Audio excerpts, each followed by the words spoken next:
buning nima xitoycha kiyinib olgan? 14 yil Xitoyda yashaganda o'rganib qolgan. Voy, obedga nima ovqat qilarkan-a? 一阳之味道，仔细东来。 Bolam xotini ovqat qilmasin. Xo'p, Zebo 14 yil Xitoyda yashab, o'zbek sho'rvasini sog'ingansan. Men qoshiqda ol sho'rvadan ich. Nima cho'p deyman? Suvini ichi. Xotin yana burchakda nima qilyapti? Bu yerda kalamishdan boshqa hech narsa yo'q-ku. Zebo! Xitoyda yashagan degani kalamushni ham yeb yuboradi degani emas-ku. Lekin men yedim. Kelin, nimalar yeysiz? Qiziqdim-da.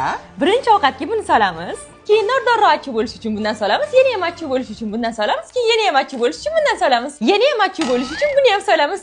Oling. Ana, osh qilishni ham o'rgandingiz. Endi ustiga go'shtlarni soling-da, olib chiqing. Xo'p bo'ladi. Marhamat, osh bo'lsin. Abi ham go'sht-ku. Ya kelin, qozonni ham tozalab yumabsiz-ku? Yaxshi tozaladim-u, ketmadi-da. Kim tozalaydi buni? Bo'l, janjal qilmanglar. Mana bu bavi degan narsa bor, oyijon. Buni tog'oraga 2-3 qoshiq solib, issiq suv solib, keyin o'sha idishlarni solib yutib qo'ysangiz, 10 daqiqadan keyin sovuq suvda chayib olsangiz, top-toza bo'ladi. Bu allergiya bermaydi. Uning ustiga bu Germaniya mahsuloti.